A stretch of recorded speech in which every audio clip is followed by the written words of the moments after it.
जय हिंद दोस्तों, मैं अमर कुमार स्वागत करता हूं आपको अमर स्टडी मित्र के यूट्यूब चैनल पर। दोस्तों, जैसा कि हम लोग जीएस सुधा बुक को पढ़ रहे थे और आज हम लोग पूर्व मध्यकाल 750 ईस्वी से 1200 ईस्वी के बारे में पढ़ेंगे। हम लोगों ने पिछली कक्षा में क्या पढ़ा था? गुप्तोत्तर काल के बारे में हम लोगों ने पिछली कक्षा में पढ़ा था, जिसमें हम लोगों ने पुष्यभूति वंश, वर्धन वंश, पल्लव वंश और इस तरीके से हमने कुछ वंशों के बारे में पढ़ा था और गुप्तोत्तर काल का प्रशासनिक विस्तार देखा था, गुप्तोत्तर काल का राजनीतिक विस्तार देखा था। हम लोगों ने उसको अच्छे से कवर कर लिया था।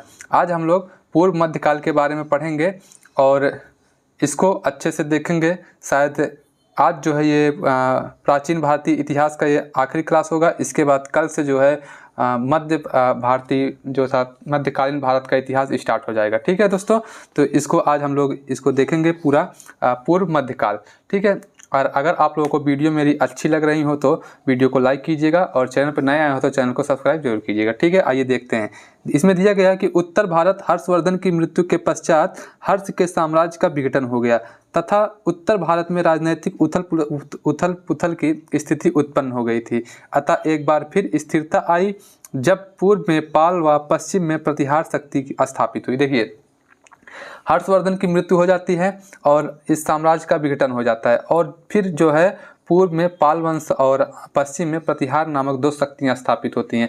हर्षवर्धन ने एक नाटक लिखा था, 3 नाटक लिखे थे। वैसे इसको आप लोग हमने कल बताया भी था, इसको इम्पोर्टेंट है, आप लोग इसको फिर से देख लीजिए। प्रियदर्शिका, रत्नावली और नागानंद, ये हर्ष के द्वारा लिखित 3 नाटक थे। हर्ष के दरबारी कवि में वो आते हैं, बाण भट्ट जो थे हर्ष के दरबारी कवि थे। उसके बाद ह्वेनसांग हर्षवर्धन के काल में भारत आया था स्टडी करने के लिए। ठीक है, ये थोड़े से कुछ पॉइंट हैं हर्ष के बारे में, उसको हम लोगों ने देख लिया। ठीक है, यहाँ तक हो गया। प्रतिहार शक्ति स्थापित हुई, पाल व प्रतिहार शक्ति स्थापित होती है। 8वीं सदी में उत्तरार्ध में गोपाल 750 से 770 ईस्वी के द्वारा चोल शक्ति की स्थापना की गई। इसके योग्य उत्तराधिकारी धर्मपाल एवं देवपाल हुए। देखिए, क्वेश्चन बनता है कि चोल वंश की जो था उत्तराधिकारी कौन है, तो धर्मपाल एवं देवपाल हुए। ये धर्मपाल एवं देवपाल ये पाल वंश से संबंधित, चोल शक्ति से नहीं। ये धर्मपाल और देवपाल जो थे पाल वंश से संबंधित है। ठीक है, विक्रमशिला विश्वविद्यालय की स्थापना की। धर्मपाल ने विक्रमशिला विश्वविद्यालय की स्थापना की।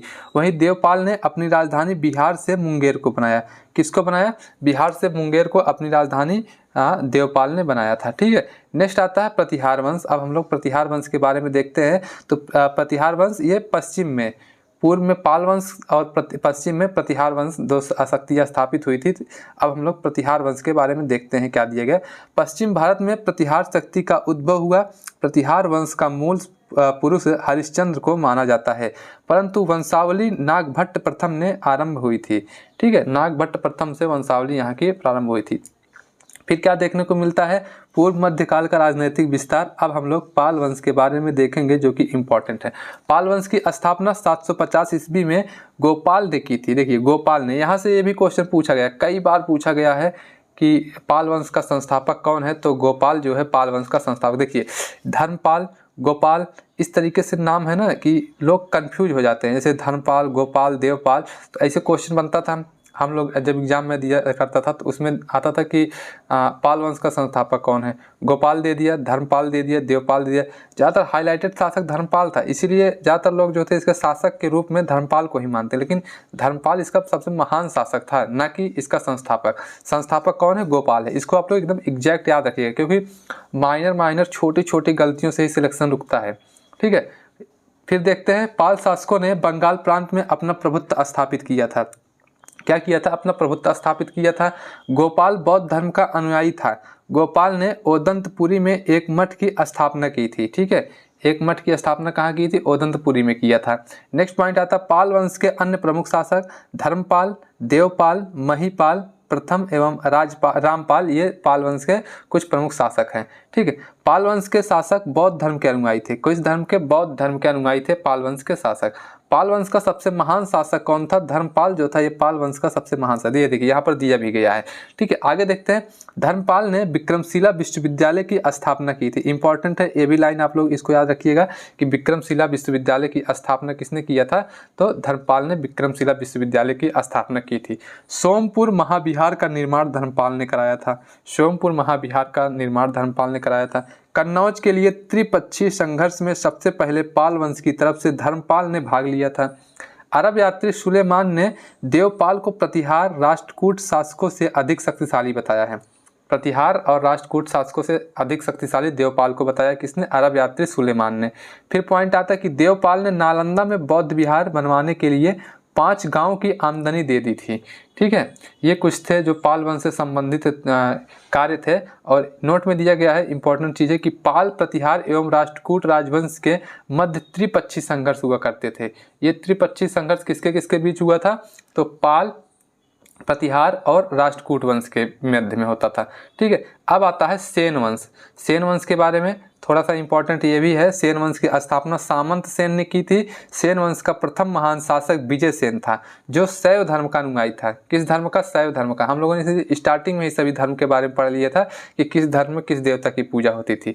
फिर लक्ष्मण सेन बंगाल का अंतिम हिंदू शासक था। हालायुद्ध लक्ष्मण सेन का न्यायाधीश तथा मंत्री था, ठीक है, हालायुद्ध। फिर नेक्स्ट पॉइंट आता है कि लक्ष्मण सेन के दरबार में जयदेव रहता था। जयदेव भी बहुत ही इंपॉर्टेंट है, इसकी रचना है गीत गोविंद। जयदेव ने गीत गोविंद नामक पुस्तक लिखी थी। ये किसका दरबारी था? तो ये लक्ष्मण सेन का दरबारी था। सेन वंश का शासक लक्ष्मण सेन का दरबारी जयदेव था, जो कि गीत गोविंद नामक पुस्तक की रचना करता है, ठीक है। अब हम लोग प्रतिहार वंश या गुर्जर या प्रतिहार वंश के बारे में देखते हैं। थोड़ा सा इसको देखेंगे कि मिहिर भोज की ग्वालियर प्रशस्ति में प्रतिहारों ने स्वयं को मर्यादा पुरुषोत्तम राम के अनुज लक्ष्मण का वंशज बताया है। किसका वंशज बताया है? मर्यादा पुरुषोत्तम श्री राम के अनुज लक्ष्मण का वंशज बताया है गुर्जर वंश के शासकों ने, ठीक है।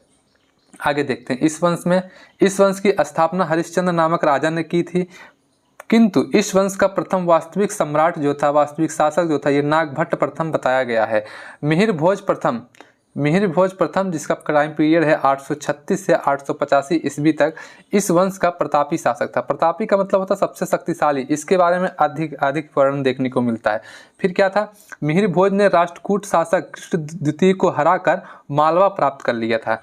मिहिर भोज वैष्णव अनुयायी था, वैष्णव धर्म का अनुयायी था, ठीक है। कौन? मिहिर भोज। मिहिर भोज ने अपनी राजधानी कन्नौज को बनाया था। कन्नौज इसकी राजधानी थी। कन्नौज और किसकी राजधानी थी? तो हर्षवर्धन की भी राजधानी कन्नौज थी।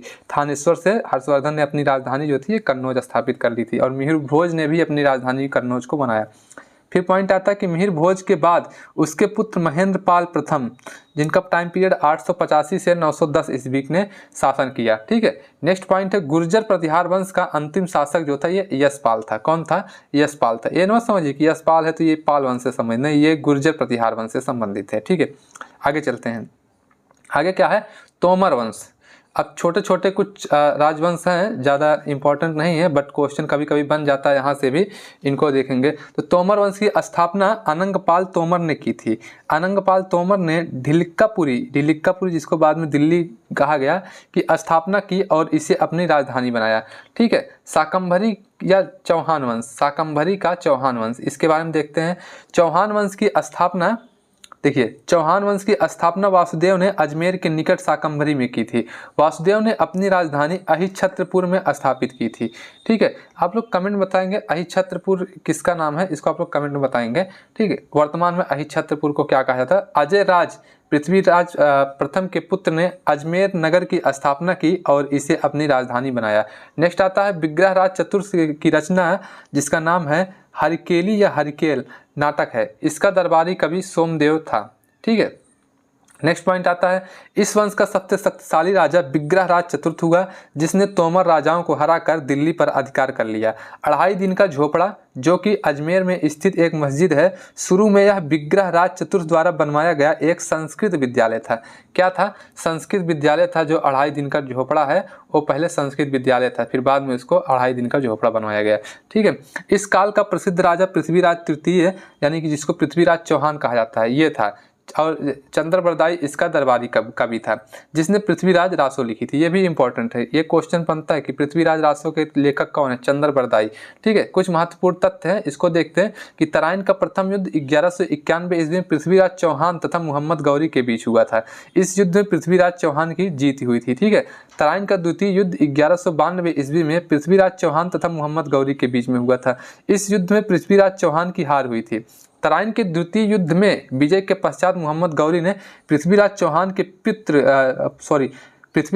के पुत्र गोविंद को अपनी अधीनता में अजमेर का शासक बनाया था। ठीक है, आगे देखते हैं चंदेल वंश। चंदेल वंश में क्या क्या है, तो चंदेल वंश, इस वंश की स्थापना नन्नुक ने 9वीं शताब्दी में की थी। इनकी राजधानी खजुराहो थी। इस वंश का प्रथम प्रतापी राजा यशोवर्मन था। इसने कन्नौज पर आक्रमण कर दिया और प्रतिहार राजा देवपाल को हराया। ठीक है, यशोवर्मन ने खजुराहो के प्रसिद्ध चतुर्भुज मंदिर का निर्माण करवाया था। किसका, चतुर्भुज मंदिर का, जो खजुराहो में स्थित है विष्णु मंदिर है चतुर्भुज मंदिर, उसका निर्माण जो था ये यशोवर्मन ने कराया था। ठीक है, नेक्स्ट है कांदरिया महादेव मंदिर का निर्माण राजा विद्याधर ने कराया था। किसने कराया था, तो विद्याधर ने कांदरिया महादेव मंदिर का निर्माण कराया था। फिर पॉइंट निकल के आता है, विद्याधर एकमात्र ऐसा राजा हुआ जिसने महमूद गजनबी का विरोध किया था। किसका, महमूद गजनबी का विरोध किया था। विद्याधर ने गुर्जर प्रतिहार शासक राजपाल की हत्या कर दी थी क्योंकि उसने महमूद गजनबी के सामने आत्मसमर्पण कर दिया था। इस वंश का अंतिम शासक परमरदेव या परमल था। ठीक है, देखते हैं इसके बारे में क्या क्या है। परमार वंश, परमार वंश का संस्थापक उपेंद्र कृष्णराज था। इसकी राजधानी धारा नगरी थी। पूर्व में परमारों की राजधानी उज्जैन थी। क्या थी, उज्जैन थी। इस वंश का महान शासक राजा भोज था। राजा भोज को कविराज के उपनाम से भी जाना जाता है। ये क्वेश्चन बनता है कि कविराज किसे कहते हैं, तो राजा भोज को कविराज भी के नाम से भी जाना जाता था। ठीक है, इसने भोजसर तालाब तथा भोजपुर नगर की स्थापना की। राजा भोज ने अपनी राजधानी सरस्वती मंदिर का निर्माण किया था। क्या करवाया था, अपनी राजधानी में एक सरस्वती मंदिर का निर्माण करवाया था। ठीक है, आगे बढ़ते हैं। आगे क्या दिया गया है, तुर्कों के आक्रमण से पूर्व प्रमुख भारतीय राजवंश। जब तुर्कों का आक्रमण हुआ था उसके पहले प्रमुख भारतीय राजवंश कौन कौन से थे, तो राष्ट्रकूट वंश। राष्ट्रकूट वंश के समय में ही तुर्कों का आक्रमण होना स्टार्ट हुआ था।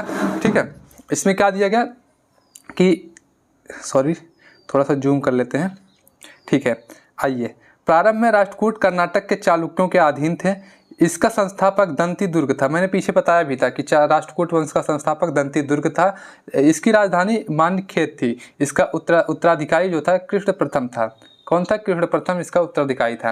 राष्ट्रकूट वंश में कृष्ण प्रथम, कृष्ण द्वितीय, ध्रुव प्रथम, इंद्र तृतीय, गोविंद तृतीय, कृष्ण तृतीय आदि इसके शासक थे। ठीक है, नेक्स्ट आता है एलोरा का भव्य कैलाश मंदिर राष्ट्रकूट राजा कृष्ण प्रथम के शासनकाल में बनाया गया था। यह भी क्वेश्चन बनता है कि एलोरा का भव्य मंदिर किसने बनवाया था, तो कृष्ण प्रथम के शासनकाल में इसको बनवाया गया था या कृष्ण प्रथम शासक ने बनवाया था। नेक्स्ट पॉइंट आता है कि ध्रुव प्रथम राष्ट्रकूट वंश का पहला शासक था जिसने कन्नौज पर अधिकार करने हेतु त्रिपक्षीय संघर्ष में भाग लिया और विजय प्राप्त की। ठीक है, किसमें भाग लिया था, त्रिपक्षी में भाग लिया था और विजय प्राप्त की थी। ठीक है, ध्रुव को धारावर्ष भी कहा जाता है। ध्रुव को धारावर्ष भी कहा जाता है। ये इंपॉर्टेंट है कि धारावर्ष किसको कहते हैं, तो ध्रुव को धारावर्ष कहते हैं। नेक्स्ट पॉइंट था ध्रुव का उत्तराधिकारी गोविंद तृतीय था। इसके बाद अमोघवर्ष राजगद्दी पर बैठा। ठीक है, नेक्स्ट पॉइंट आता है कि राष्ट्रकूट वंश का राजा अमोघवर्ष जो था ये जैन धर्म को मानता था। किसको मानता था, जैन धर्म। इस तरह से क्वेश्चन बन सकता है कि राष्ट्रकूट वंश का कौन सा राजा जो था, कौन सा शासक जैन धर्म से संबंधित है, जैन धर्म को मानता था, तो उसका आप लोग जवाब देंगे अमोघवर्ष जो था ये जैन धर्म को मानता था।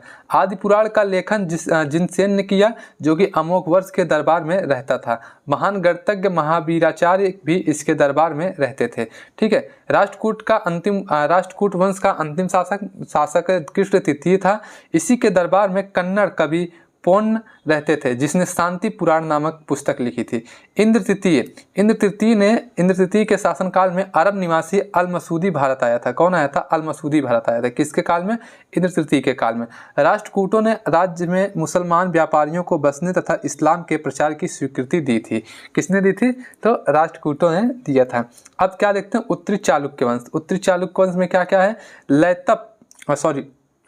तैलब द्वितीय नामक शासक ने कर्क द्वितीय को गद्दी से हटा दिया और अपने वंश को स्थापित किया। उसने अपनी पैतृक परंपरा पुराने चालुक्यों से जोड़ते हुए चालुक्य वंश की स्थापना की, परंतु इसका नाम उत्तरवर्ती चालुक्य वंश है तथा इसकी राजधानी बादामी की जगह कल्याणी है। इस वंश के महत्वपूर्ण शासक सोमेश्वर, विक्रमादित्य पंचम आदि थे। इस वंश के शासकों ने निरंतर चोलों के साथ संघर्ष किया था। एक शाखा मैंने बताया था ना कि चालुक्य वंश की एक शाखा उत्तर में जाकर स्थापित हुई, जिसको उत्तरवर्ती चालुक्य वंश कहा गया था। ठीक है, उसको जो था उसकी राजधानी बादामी की जगह क्या थी, कल्याणी उसकी राजधानी थी। ठीक, अब देखते हैं चोल वंश। चोल वंश के बारे में क्या है कि चोल पल्लवों के सामंत थे। इस वंश का संस्थापक विजयालय चोल था। कौन था? विजयालय चोल इस वंश का संस्थापक माना जाता है। विजयालय ने परकेसरी वर्मन की उपाधि धारण की थी। इसकी राजधानी तंजौर थी। चोलों की राजधानी क्या थी? तंजौर या तंजावुर इनकी राजधानी थी। नेक्स्ट आता है कि चोल वंश का प्रतीक चिन्ह बाघ था। आदित्य वर्मन ने पल्लवों को हराने के बाद कोंडाराम की उपाधि धारण की थी। फिर था कि राजराज प्रथम ने श्रीलंका पर आक्रमण किया। श्रीलंका पर किसने आक्रमण किया था? तो राजराज प्रथम ने श्रीलंका पर भी आक्रमण किया था। राजराज प्रथम शैव धर्म का अनुयायी था। तंजौर में राजराजेश्वर मंदिर है, जिसको बृहदेश्वर मंदिर भी कहते हैं, राजराज प्रथम ने बनवाया था। किसने बनवाया था? राजराज प्रथम ने बृहदेश्वर मंदिर को बनवाया था। यह मंदिर भगवान शिव को समर्पित है। यह कहाँ है? यह तंजौर में स्थित है। सबसे महान चोल शासकों में से एक राजा राज प्रथम ने 985 ईस्वी से 1014 ईस्वी तक शासन किया था। चोल साम्राज्यों का सर्वाधिक विस्तार राजेंद्र प्रथम ने किया। इसने पाल वंश के शासक महिपाल को हराकर गंगईकोंड चोल की उपाधि धारण की थी। ठीक है, इस तरीके से चोल वंश को बारे में हम लोगों ने देख रहे हैं। ठीक है, राजेंद्र प्रथम ने अपनी नई राजधानी गंगईकोंड चोलपुरम जो थी इसको बनाई।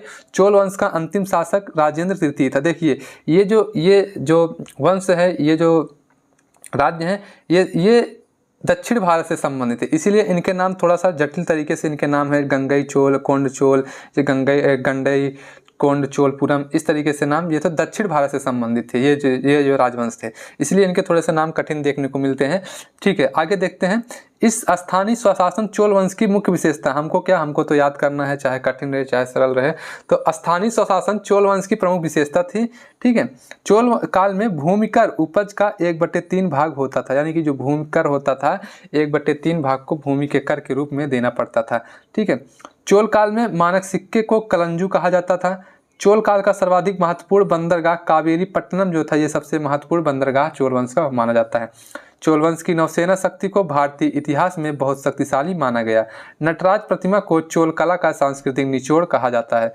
जो सांस्कृतिक नटराज की प्रतिमा है उसको चोल कला की सबसे महत्वपूर्ण कृति को माना जाता है और उसको सांस्कृतिक निचोड़ भी कहा जाता है। ठीक है, फिर क्या देखने को मिलता है? राजराज प्रथम ने 985 ईस्वी से 1014 ईस्वी तक शासन किया।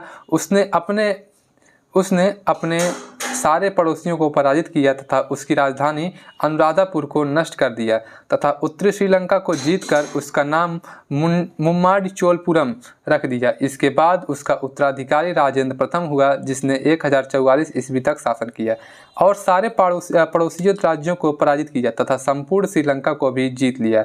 कौन? राजराज प्रथम ने ये कार्य किया था। ठीक है, आगे देखते हैं। अंत में 1025 ईस्वी में चीन के साथ होने वाले व्यापार के अवरोध को दूर करने के लिए शैलेंद्र साम्राज्य अथवा श्री विजय के विरुद्ध नए सैनिक अभियान किया। चोलों एवं उत्तरवर्ती चालुक्यों के बीच निरंतर संघर्ष चलता रहा। उनके बीच 2 प्रसिद्ध युद्ध हुए। अंत में निरंतर संघर्ष के कारण दोनों साम्राज्यों का 13वीं सदी तक विघटन हो गया और उनके कब्र पर निम्नलिखित राज अस्तित्व में आए। देवगिरी के राज यादव वंश, वारंगल का काकतीय वंश, द्वार समुद्र का होयसल वंश और मदुरई का पांड्य वंश। देखिए यही कारण है कि जो तुर्की आक्रमण हुए वे सफल हो गए और इस तरीके से तुर्क शासक जो थे यहाँ पर गद्दी पर बैठे और एक तरीके से मध्यकालीन इतिहास की शुरुआत होती है, जिसमें विदेशी शासकों के द्वारा भारत पर राज करने लगे। तो यही कारण था कि यहाँ जो थे, अब दक्षिण के जो जितने भी शासक थे, बड़े बड़े शासक समाप्त हो गए, छोटे छोटे साम्राज्य विघटित हो गए। अब छोटे छोटे साम्राज्य को देखिए, एक बड़े शासक को जीतना कठिन होता है एक बड़े राज्य को, लेकिन जब छोटे छोटे कई राज्य रहेंगे ना तो उनको जीतना आसान होता है, जिसका फायदा तुर्क आक्रमणकारी जो थे उन्होंने इसका फायदा उठाया। जब भारत पूरी तरीके से छोटे छोटे टुकड़ों में टूट गया था तब उनका आक्रमण होता है और उनका आक्रमण जो था वो सफल हो जाता है। ठीक है, उसके पहले भी वो आक्रमण करते हैं, ये नहीं कि नहीं आक्रमण नहीं हुआ था, लेकिन आक्रमण होता रहा था लेकिन वो सफल नहीं हो पाए। जब भारत के पूरा राजवंश जो थे वो छोटे छोटे टुकड़ों में टूट गया तभी सफल हो पाया। ठीक है, फिर पूर्व मध्यकाल की आर्थिक संरचना कैसी थी? पूर्व मध्यकाल में आर्थिक संरचना कैसी थी तो इसके बारे में देखते हैं। तो जहाँ तक कृषि अर्थव्यवस्था का सवाल है वह विकसित अर्थव्यवस्था में ही रही, परंतु व्यापार एवं नगरीकरण के विकास को हम 2 चरणों में बांटकर देख सकते हैं। प्रथम चरण 750 से 1000 ईस्वी तक और द्वितीय चरण 1000 से 1200 ईस्वी तक। इस काल में जो प्रथम चरण है, इस काल में व्यापार, मुद्रा, अर्थव्यवस्था एवं नगरीकरण पतन की अवस्था में रही थी। किस अवस्था में रही थी? प्रथम चरण में पतन की अवस्था में रही थी और द्वितीय चरण में इस काल में व्यापार, मुद्रा, अर्थव्यवस्था एवं नगरीकरण का पुनः उत्थान होता है। इसका कारण यह था कि पश्चिम एशिया में एक बड़े साम्राज्य की स्थापना के साथ साथ भारतीय वस्तुओं की मांग में तेजी से वृद्धि हुई। यही समय था जब धीरे धीरे आंतरिक व्यापार भी पुनर्जीवित होने लगा। इसके परिणाम स्वरूप नगरीकरण का पुनरुत्थान हुआ, जिसे नगरीकरण का तृतीय चरण अर्थात तृतीय नगरीकरण कहा गया। ठीक है, आगे देखते हैं पूर्व मध्यकाल का प्रशासनिक विस्तार। देखिए पूर्व मध्यकाल क्यों कहा जाता है, इसके बाद मध्यकाल स्टार्ट हो जाएगा, मध्यकालीन भारत का इतिहास स्टार्ट हो जाएगा। तो इसको इसलिए पूर्व मध्यकाल, उसके पहले की जो घटनाएं हैं, तुर्क आक्रमण होने से पहले की जो भी घटनाएं हैं उसके बारे में दिया गया है। ठीक है, पॉइंट निकल के आता है कि राजा के द्वारा बड़ी बड़ी उपाधि धारण की जाती थी। देखिए यहाँ के राजा तो ऐसे ही थे, हमेशा बड़ी बड़ी उपाधि धारण करते, कोई भी जीत करते थे तो बड़ी बड़ी उपाधि, महाराजाधिराज, ऐसे मतलब क्या ही बताया जाए किस तरीके की उपाधि धारण करते थे। तो ये भी कहीं ना कहीं एक प्रकार से समझिए कि क्या ही बोला है। ठीक, आगे देखते हैं उदाहरण। जैसे उदाहरण के स्वरूप में पृथ्वीराज चौहान द्वारा भारतेश्वर की उपाधि धारण की गई तथा राजा का संबंध देवताओं से जोड़ा जाता था। उदाहरण के लिए गढ़वाल शासक गोविंद चंद्र ने गोपाल तथा हरि की उपाधि धारण। देखिए यहाँ देवताओं को भी नहीं छोड़ा जा रहा, देवताओं की उपाधि धारण की जाए। शासक है गोविंद चंद्र जिन्होंने गोपाल की उपाधि धारण की, अपना नाम गोपाल भी रखा, हरि भी अपनी नाम मतलब अपनी उपाधि धारण की, हरि की उपाधि धारण की, इस तरीके से देखने को मिलता है। फिर पॉइंट आता है कि इस काल में नौकरशाही के सामंतीकरण को बल मिला। सरकारी अधिकारियों के अलावा बड़ी संख्या में सैनिक अनुदान भी दिए जाने लगे, अर्थात जिन्हें सैनिक अनुदान दिए जाते थे वे बदले में राजा को सैनिक सेवा प्रदान करते थे। जैसे सैनिक के नाम पर भी अनुदान दिया जाता था कि ठीक है आप मुझको कुछ दीजिए खर्चा पानी, मैं आपको सैनिक इकट्ठा कराऊंगा, सैनिक मुहैया कराऊंगा। इस तरीके से सैनिक अनुदान भी दिए जा रहे। फिर क्या था, भूमि अनुदान के कारण केंद्रीकरण की शक्ति कमजोर हुई और क्षेत्रीय स्तर पर मध्यस्थ एवं बिचौलियां शक्तियां हो गई। इस तरीके से जो था भारत में जो थी शासन व्यवस्था थी वो कमजोर हो गई, छोटे छोटे टुकड़ों में टूट गई और इस तरीके से तुर्कों का आक्रमण होगा अभी इसके बाद और भारत में तुर्की शासकों का एक बार वर्चस्व स्थापित होगा। ठीक है, बस आज इतना ही था, आज के लिए इतना ही। मिलेंगे कल नेक्स्ट वीडियो के साथ। तो दोस्तों जैसा कि मेहनत किया जा रहा है, अगर वीडियो अच्छी लग रही है, अच्छी लगी हो तो ही वीडियो को लाइक कीजिएगा और चैनल पर नए आए हो तो चैनल को सब्सक्राइब जरूर कीजिएगा। तो मिलेंगे कल नए वीडियो के साथ। मध्यकालीन भारत को हम लोग स्टार्ट करेंगे। तब तक के लिए धन्यवाद, टेक केयर, बाय बाय।